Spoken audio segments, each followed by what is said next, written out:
As you can see, I've taken every precaution today so you don't catch any germs off me at all. Before the video starts, I wondered whether you could just click the like, subscribe and view my email address and my website address in the link below. Hello there, welcome to my channel, The Mental Health Guinea Pig, and I'm your host, Jenny Mullins. Today I want to talk to you about the antidepressants that I'm on, when I started taking them, and how I feel about it.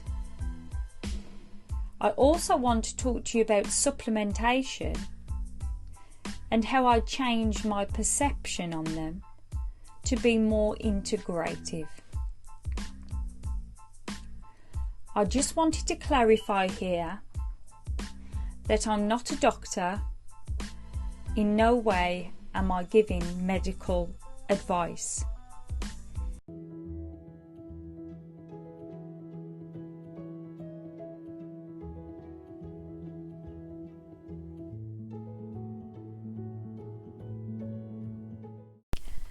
I know we're taught not to point out our weaknesses, but because my motto is honesty is the best policy, I will start by telling you that I had a few editing problems.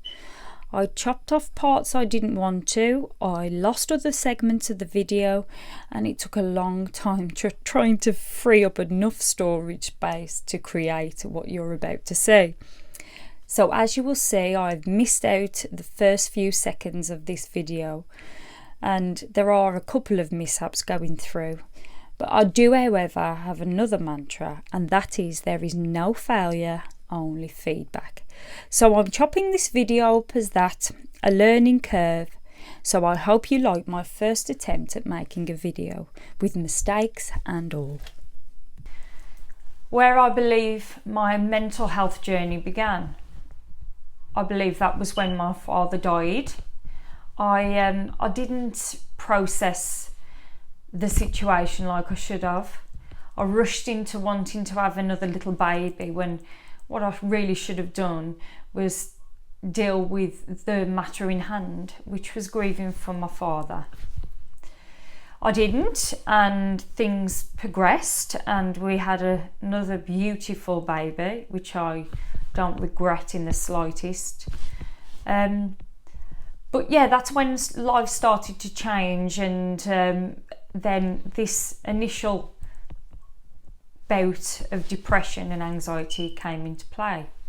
I've already explained to you in a previous video about what happened there, but just a slight recap is that I believe someone put something in my drink. I'd had an operation.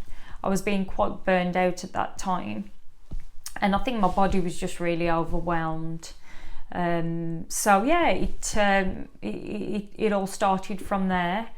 I went into massive fight and flight. The fear centres, the amygdala, the fear centre in the brain was well and truly activated. I researched and found a treatment that really helped me at that point, and it was called TMS. Off the back of having TMS, I started having CBT, which was really beneficial as well. And on the learning path and the healing path, I'd healed a lot by this point, but I really grasped on to nutrition and herbs.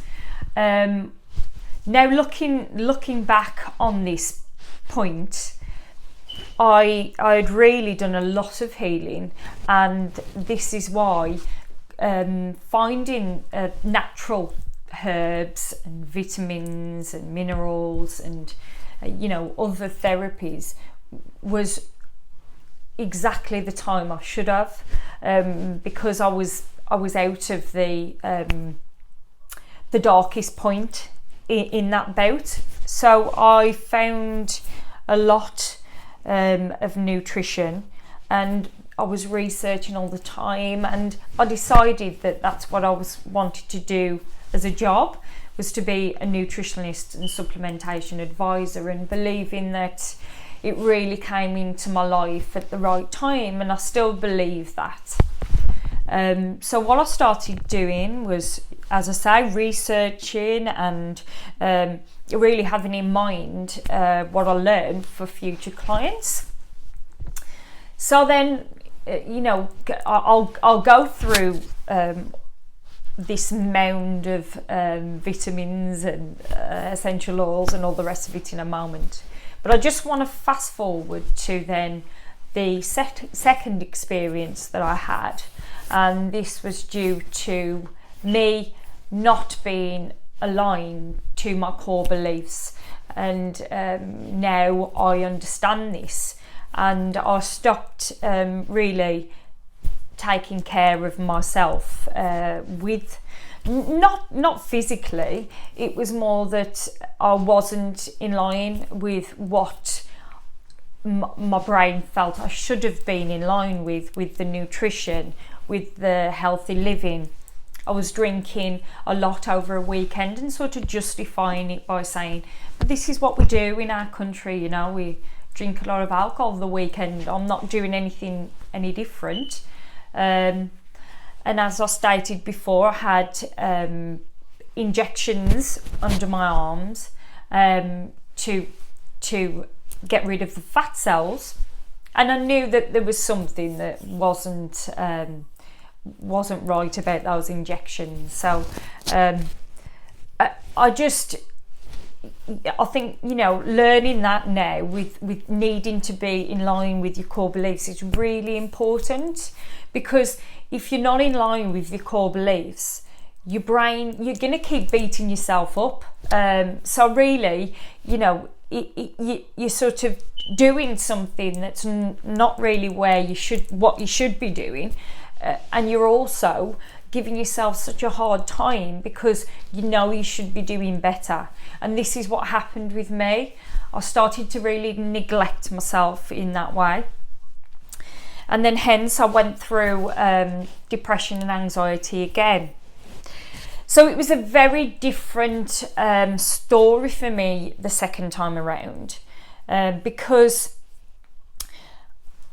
the first time I really just slightly dabbled with antidepressants, and really they weren't in line with what I felt I needed at that point at all.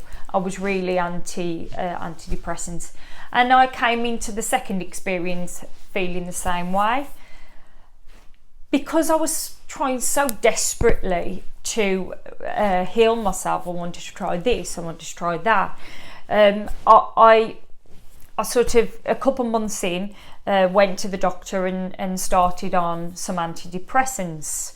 I'm going to tell you about the antidepressants. The first lot of antidepressants I started on, and that was mirtazapine. I started very low. It was 15 milligrams I started on. So in the last clip, I talked about being on mirtazapine 15 mil. During the period where I was sort of engaging in a lot of therapies, I also fluctuated with mirtazapine. I think I went through a phase of accepting it, and then at other points not accepting it. So when I started on 15 mil, in 2 weeks after that, I progressed onto 30 mil, and then a couple of weeks after that, the doctor advised me to go up to 45. And then when I got to the maximum 45, I really sort of again coming to terms with needing to be on a pharmaceutical was extremely hard for me. So I would spontaneously decide that I'd want to come off it, and I would go back down to 30. And I sort of toyed with this probably 2 months into this anxiety and depression. And this is how it was with the therapies, trying a therapy, going up or down with mirtazapine. The doctor wanting me to go on to another antidepressant, and I remember feeling like, I really didn't even want to go on mirtazapine, let alone go on another antidepressant. So I really sort of, it was against what I believed in at that point. So it was extremely hard for me to take on that I was sort of having and relying on some sort of tablet. Mirtazapine, as I would go up, would in the initial stages help me with sleep, and then I think my body would probably get used to it, and it would quickly be an issue again. I never really had any relief that I could see or feel from the anxiety.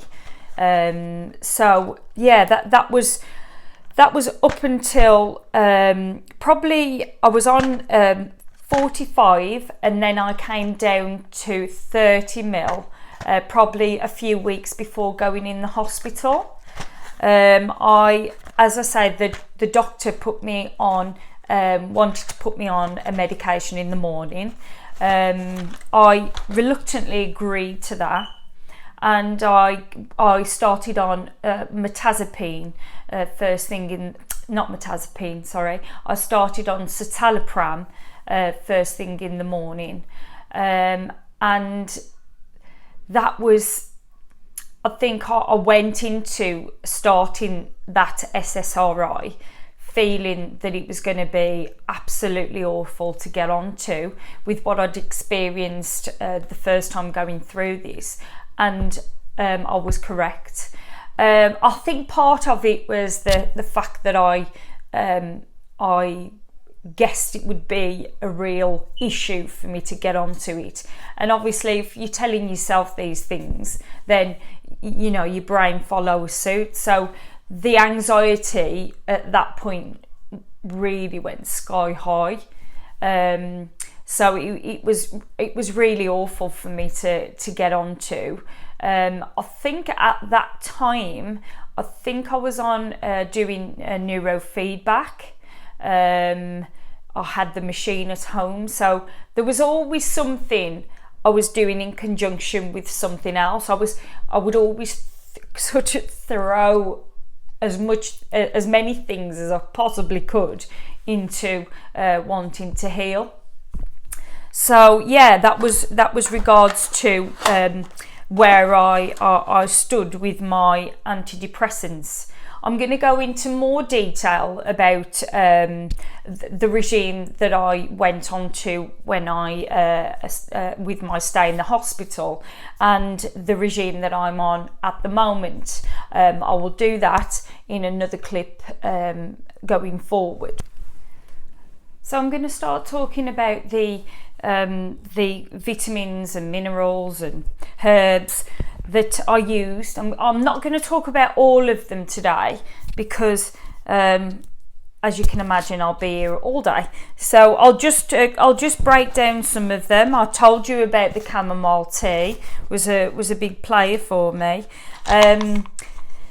Organic passion flower, I would sort of pop these whenever I saw them. They're supposed to help bring down anxiety.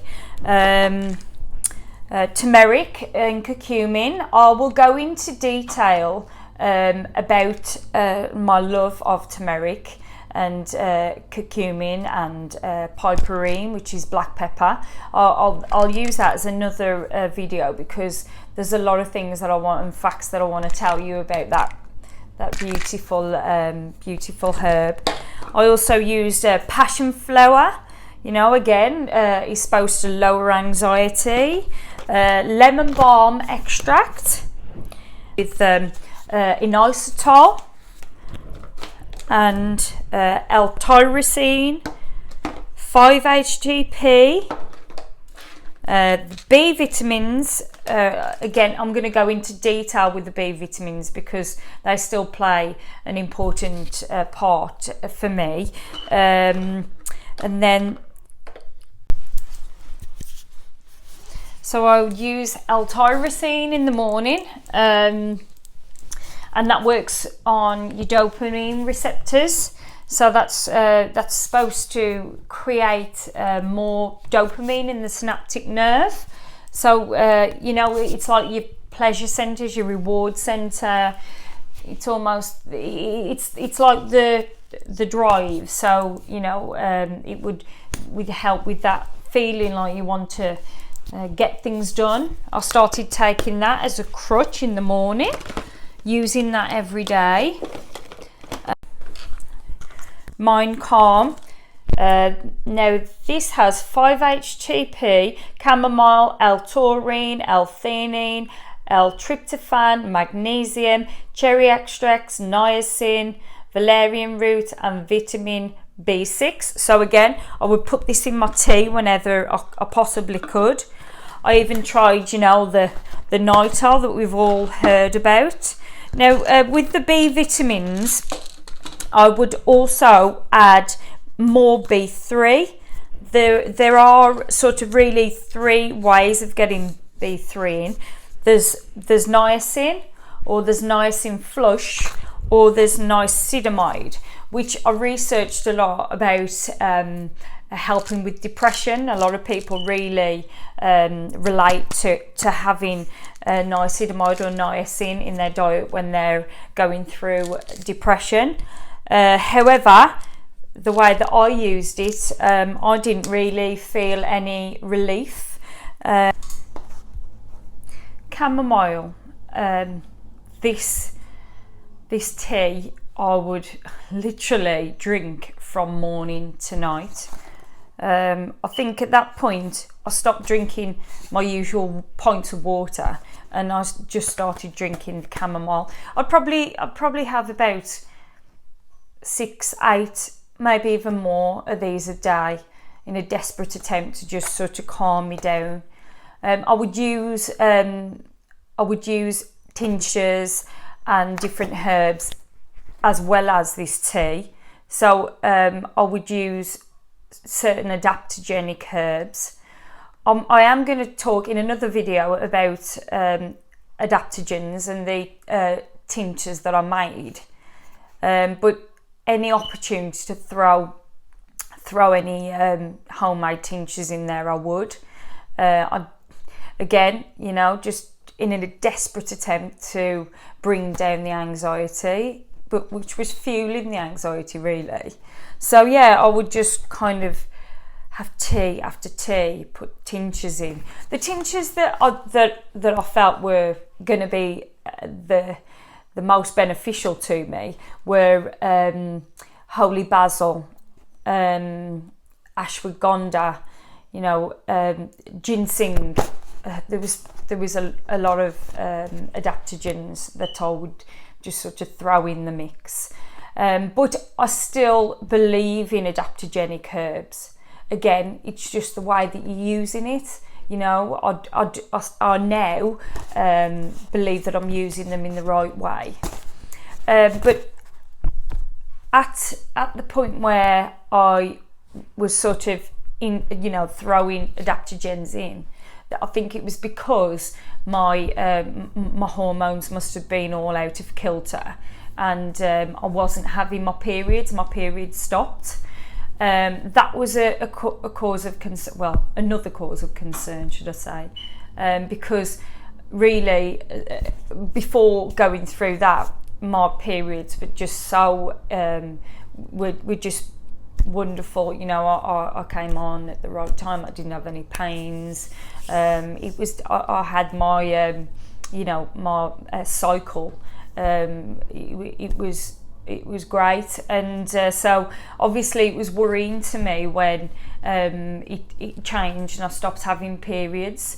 So I would sort of, the research, like I say, I would research into female hormones and stress and going through anxiety and depression, and how that would sort of change everything, your whole system. And so I became a bit preoccupied with wanting to stabilise my hormones. So that was something that I spent a lot of time on. Yeah, so I was aware of my hormone function, and I wanted to make sure that around the time of month I was everything was working okay and I was functioning. I also wanted to make sure my testosterone levels were fine, because if you have a problem with testosterone, that makes a difference to your mood and how you're feeling. I think genetically I don't metabolize zinc very well, so I was aware of adding zinc into my daily regime. Ashwagandha. Now, this adaptogen herb I really love. It was so helpful for me the first time I went through this. That was one that was a real keeper for me. But this time I used it as a crutch, as all the other ones. I would use it in the evening tea that I drank. A lovely thing about adaptogen herbs is particularly good for us women with our hormones. It acts as a modulator, so it helps bring the body back to balance if the thyroid or the adrenals are overactive or underactive. Again, if you use it in the right context, it's wonderful. If you use it the way I was using it, it gets you nowhere. So that was another one. Obviously, I would also research mental health all the time. I would want to listen to forums about the antidepressants I was on. I was always looking for the silver lining. I was transfixed. It was almost like, I would say, I developed OCD tendencies. It was a compulsion to keep looking for a way out. It was trying to find that hope, someone give me hope, and it sort of fueled itself. It was just a perpetual desire to think I'm going to be okay, want things to be confirmed that I'm going to be okay. So now I really feel like I'm on track with where I want to be, or where I'm going, and I think I keep telling myself daily that the secret is to feeling successful in the now, even though I've got a lot of goals that I want to complete and moving forward. But it's to feel like I'm in that space already, so to feel like I'm a life coach, to see those qualities in myself, and seeing the vision of where I'm going to be a year from now, still being able to give life coaching assistance, but also being able to be a nutritionist and supplementation advisor. And now that really dovetails together. The other thing I wanted to talk to you about is how I feel about technology. So, this has been part of it. Alcohol and changing that habit has been something I've really focused on, but also the fact that I need to change these limiting beliefs when it comes to things like technology or maths. I've always told myself negative statements that I'm rubbish at maths, I'm rubbish at technology, and we don't realise how detrimental these things are. So the fact that I'm doing these videos and I'm not having any assistance is massive to me, really. And I keep saying to myself that there's no failure, there's only feedback, and that's another really good statement for me to say. So when something hasn't gone 100% right, I mean, I'll use an example as I've started baking now. Now, I never baked, you know, and I told you in a past video how I felt about, you know, the mums that bake and the pristine mums at the school, and never feeling like I fitted into that category. And now I can bake, and you know, there's no category with it. It's just another skill that you're learning. These are all skill sets. So I'm really breaking down the statements that I would say to myself with negative connotations. So I'm really excited about that. The other thing that I'm really working on, the goal that I'm working on, is spending quality time with my children, because drinking alcohol on a Friday and a Saturday and really not having that much time with the children in the week, it's really quality time at the weekend, and I was not allowing myself to have that real precious quality time with the kids. And now I structure the weekend so much better for us to be able to have fun, and for me to be totally with the children, with, you know, activities that we're doing, fun physical activities or family games. And it feels so empowering to be able to take the bull by the horns and know that I can direct myself in that way. So that's just brilliant. I want to talk to you about a few things here that you can see, some more destructive than others. The CBD that I started using. This is just an example of two companies that I used, but there was an array. I love CBD. It's something that I've been into for a while now, due to the wonderful properties of the sacred plant.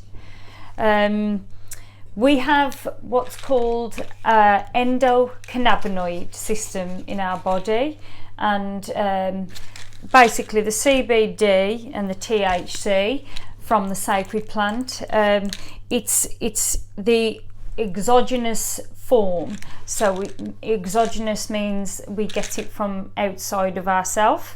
So it's like a lock and key to this system, and I'm such a fan, but again, like I'm saying, the way I used it was to really run away from my problems, and any temporary relief that I got from these was just that, very temporary. Also, the same principle with, excuse my hand, I've burnt it on the cooker, so I've put some butter on, hoping it's going to be okay. Anyway, let's get back to this. So I wanted to just talk to you about the essential oils that I use, and these are plant therapy. They're really ethically sourced. I'm a massive fan. Again, I've got no affiliation with this company, but after doing my own research, I was really impressed with this company. So this is the only company I really use with essential oils. I use them on the children. I use them. I mean, you know, for essential oils, there's a sort of a bottle for every ail. But with this, what I used as the crutch, again, you know, we're talking on this subject, and this would be the lavender, tranquil, invigorate, relax, worry free, and night.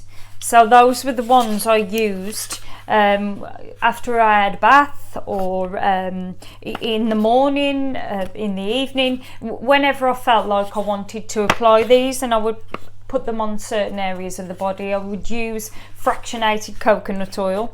But again, lovely, wonderful, really believe in essential oils, but the way I was using those oils, again, wasn't the best.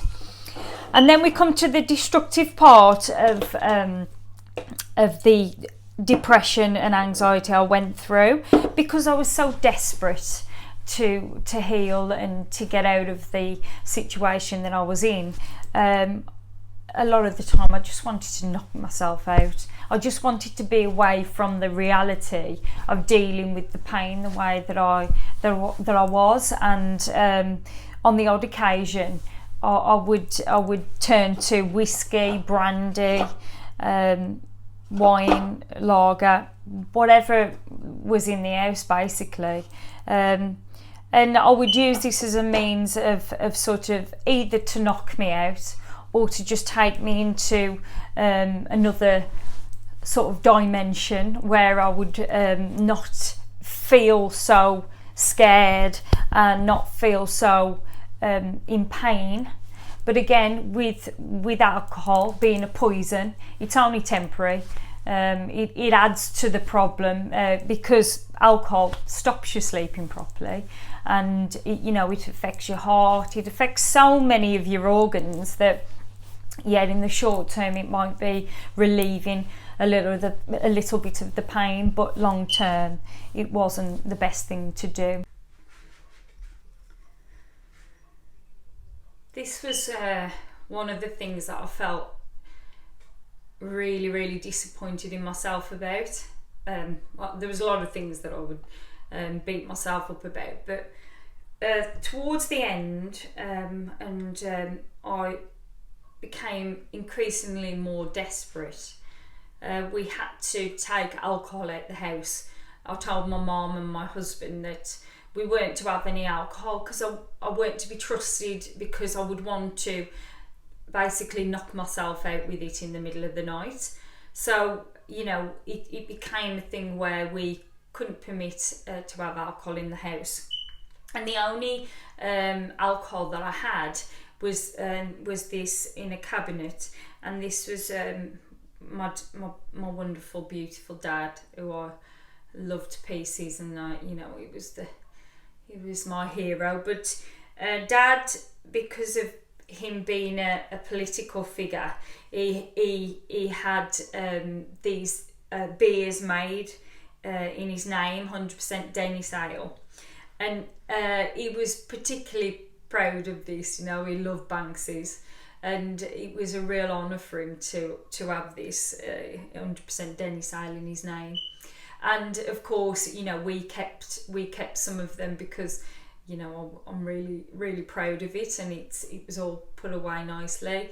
And one of the many nights where I was very desperate, I reached for this, knowing that this was the only alcohol we had in the house, and I drank it. And even though it's only a bottle of beer, and it's not anything really of massive importance to anyone else, it was, however, for me, and it was a particular way of me beating myself up, the fact that I couldn't cherish and keep something, a keepsake that was extremely important for me about my dad. So I would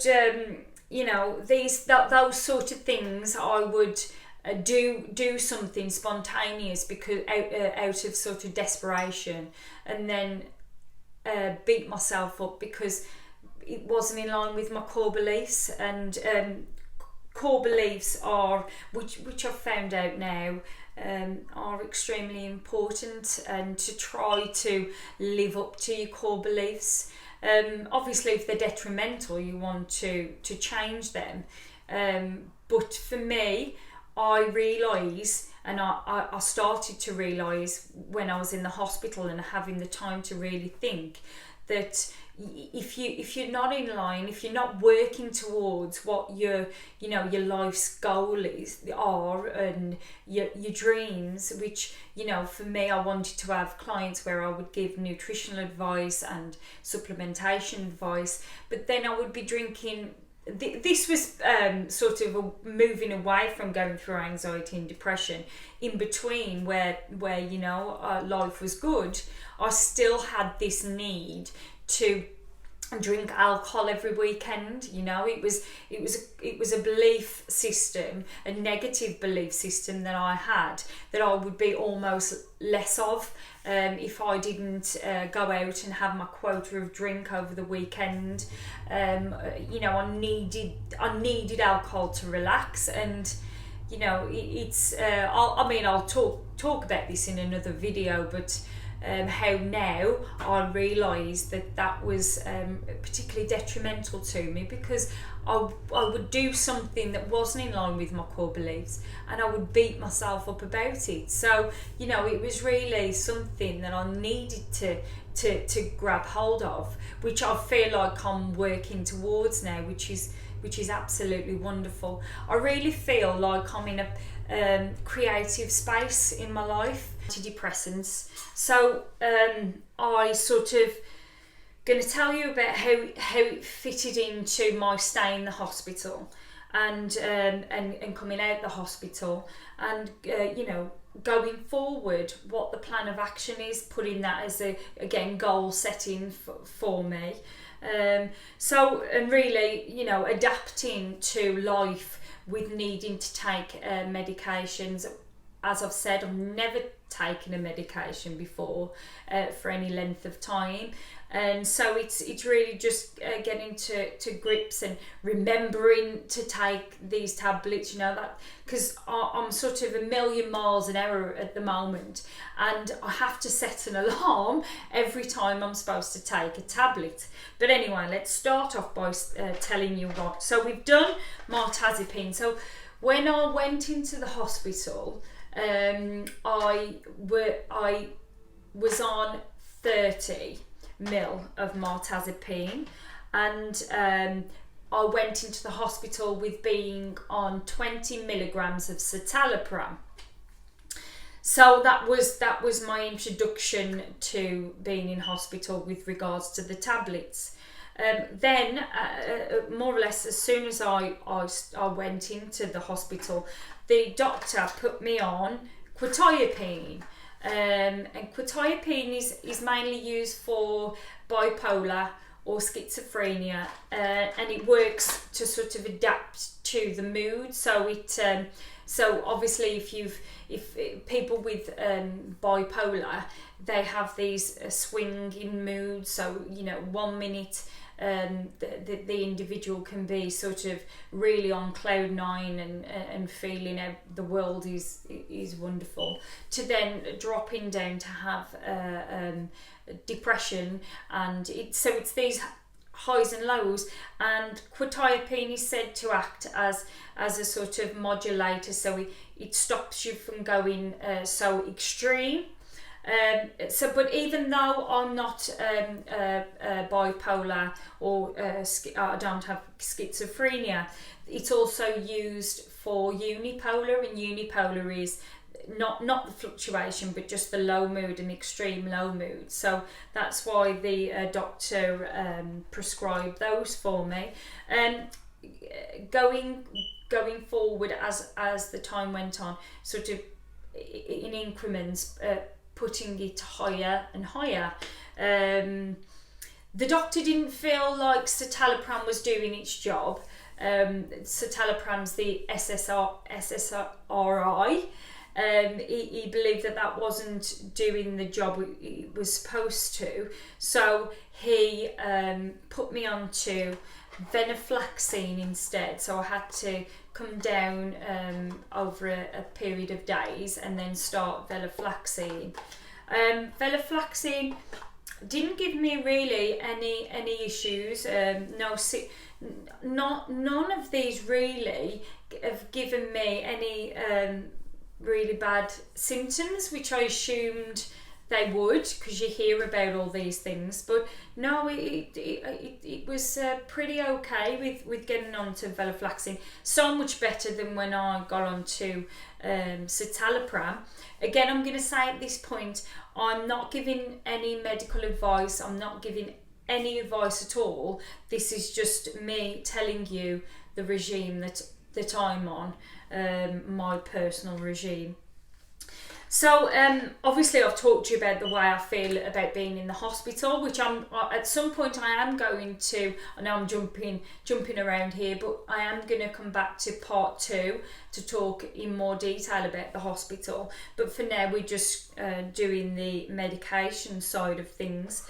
So yeah, in the end, going forward with the antidepressants, I started on a low dose. I think it was 75 quetiapine, and just before leaving the hospital I progressed on to 200 in the morning, 200 in the afternoon and 300 in the evening. So I'd gone from never taking an antidepressant or never taking any sort of pharmaceutical to then being on 3 lots, you know. So I don't do things by half, like I've said.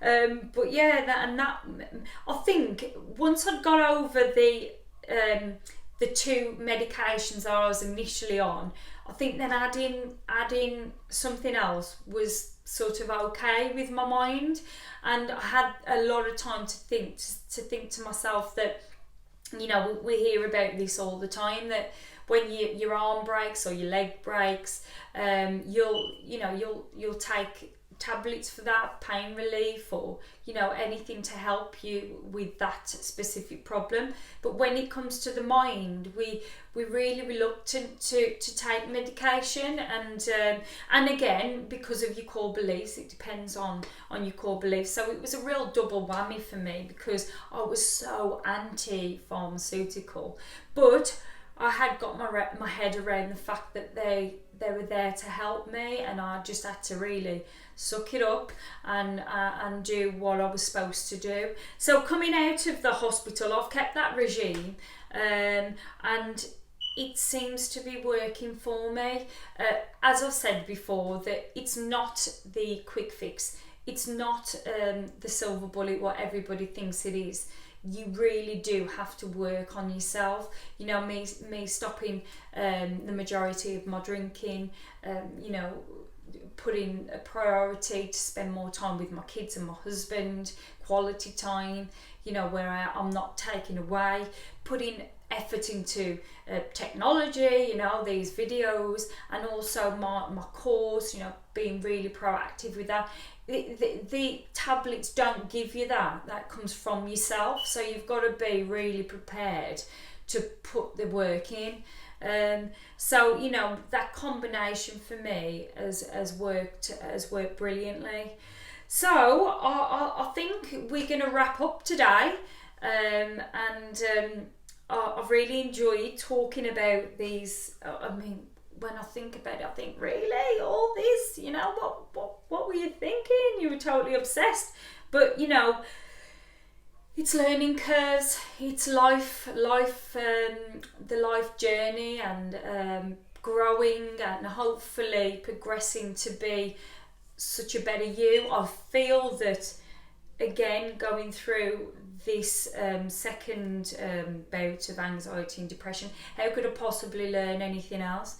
But I really have. It's I'm so excited about the future, and giving you more videos and doing the course, and enriching my relationship. So I've just got a massive enthusiasm for life.